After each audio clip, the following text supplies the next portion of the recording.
נברך את מעיין חיינו, שכינת העולם שהחיינו וקימנו והגיענו לזמן הזה, לזמן הזה. Hello, my name is Rabbi Bradley Shavit Artson. I'm the Abner and Rosalind Goldstein Dean of the Ziegler School of Rabbinic Studies at American Jewish University.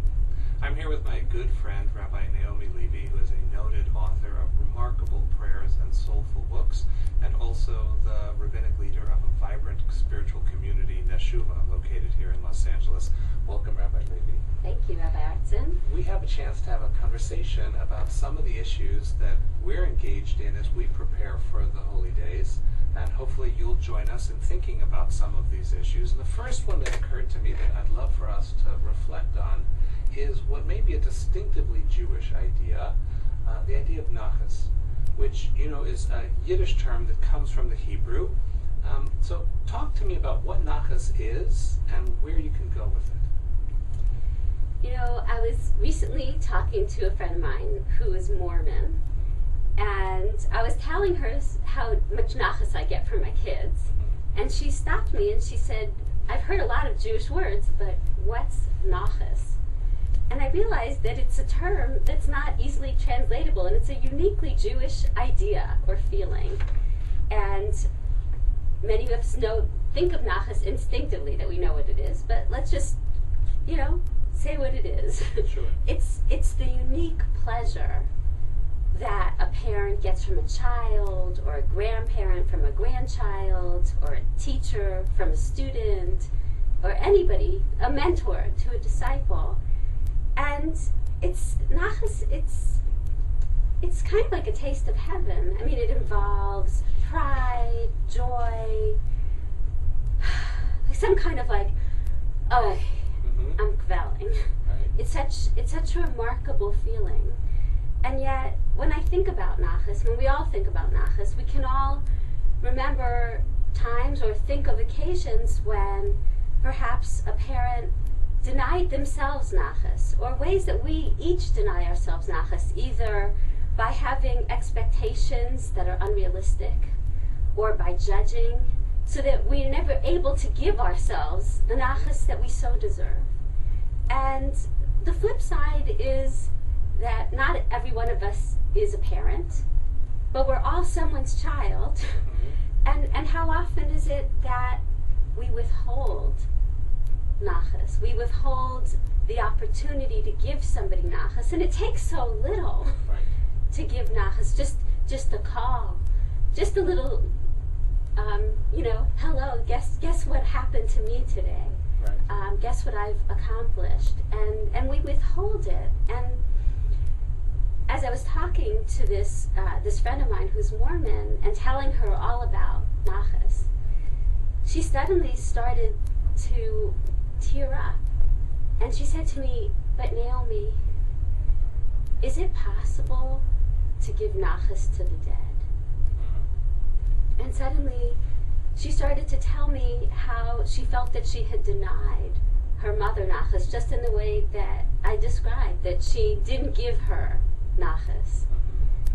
And I said to her that I'm fully certain that we have the capacity to give nachas to the dead.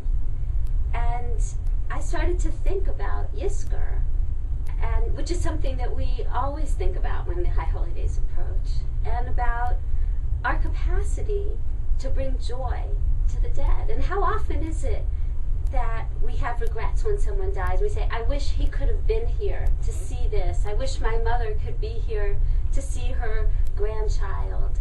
And Yizkor is a time to realize that we have the capacity to give nachas to deceased relatives, and that the connection between the living and the dead isn't severed. That when somebody says, your father was here today at this occasion, I believe that. And that when we're under the chuppah and we welcome deceased relatives to share in the joy of that experience, I believe that. I certainly think that our tradition holds a large space for the notion that all of us are along this continuum and that we're eternally in God's mind, and that we have access to each other in that way to gain strength from those who've come before and to strengthen them in turn. It occurs to me that one of the ways we don't often talk about nachas is to think about not just the nachas I give to my parents, but what do I get by giving that nachas? And I do think that it's a case of receiving while giving, that knowing that you're satisfying someone who is your caregiver, someone who raised you up, someone who gave you your space in the world, someone who saw you in your greatness and inspired you to go for it, that giving back to them is also a feeding of yourself. It's a way of saying, yes, I have done this wonderful thing, and yes, this is worth noticing, and this vindicates their judgment of me, and all that time that that person put into me, I can help them to know that that wasn't wasted time, that that was real, and that something real happened that made a difference. And then I think about nachas in the other direction. Can I just stop and say that's a beautiful thought? It's really beautiful, and I think that so often every relationship is complicated, some more than others, but every family has its complications, and very often we become clamped up. Yes. We become withholding, and what it means to just give, even in a complication. And there was just an article in the New York Times that talked about happiness, and it said that until we get to a place where we just have our basic comforts met, there's a huge leap, right, in terms of happiness between being in dire poverty and having your comforts met. Yes. From the time of having your comforts met until being a very wealthy person, there's not a huge leap in happiness. Right. What's the leap in happiness? Giving. Yes. Giving. That's right. So the capacity to give is what makes us happy. Because at that moment, we stop being a victim. One of the principles that I try to teach rabbinical students is that a eulogy is not the time to say everything about the deceased. This is not complete reporting of all their... This is highlighting a couple things that are real and noble about that individual, or meaningful in a good way about that individual, because it strengthens us. And I think in the same way that when you're in a complicated relationship, and what relationship isn't, to be able to say, I'm going to rise above the disappointing parts, or the aggravating parts, or the pressure parts, and I'm going to put myself in the position of giving nachas, really giving. Yeah. You stop being a victim. That's beautiful. Right? You become a giver. And then there's this other level, which I never really thought about before until I started reading Hasidic texts, which is la'asot nachat ruach liyotzro, to give God nachas. That's right. To give God nachas. And who doesn't have a complicated relationship with God? That's right. What have you done for me lately, God?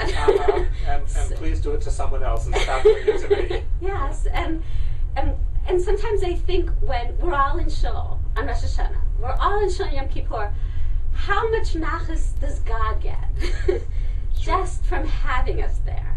Well, and Naomi, let me push that a little.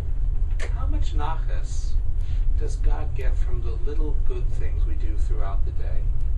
And to be able to, I know that for myself, when I can look at a person who's annoying me and think, okay, if I was their father, what would I see in them? And you see them instantly differently, just framing it that way. So to think about God as Avinu Shabbat Shamayim, Imenu Shabbat Shamayim, our mother, father in heaven, and to think, what is it I did today that made God smirk? What is it that made God smile? What is it that made God say, oh, that little imp, he's doing it again, how cute. Right? The times where, as parents, we have to look like we're angry at our kids, and we have to hide the smile because they're just so full of life energy that it's delicious, even though we have to teach them not to do whatever it is they were doing. To think about God having that relationship with us, and then again, I want to turn it around. Can we get nachas from God? Can we say, nice job? That was really him. Yeah, that Grand Canyon. Heck of a sunset, and what you've done with my teenage daughter, fabulous. Thank you. Yes. My son who surpasses himself every day, great. Or a student who achieves something that I know they've been working on, right? that kind of web of nachas really creates a way in which people can thrive and in which life can be savored, don't you think? Absolutely. And gratitude Flows from that, doesn't it? It's the key. Yeah.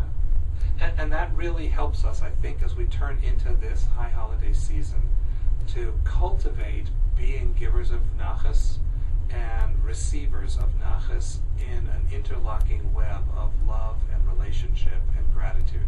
I want to thank Rabbi Noami, Levy, and Meshuva for joining us for this wonderful conversation. Thank you for joining us as well. Thank you.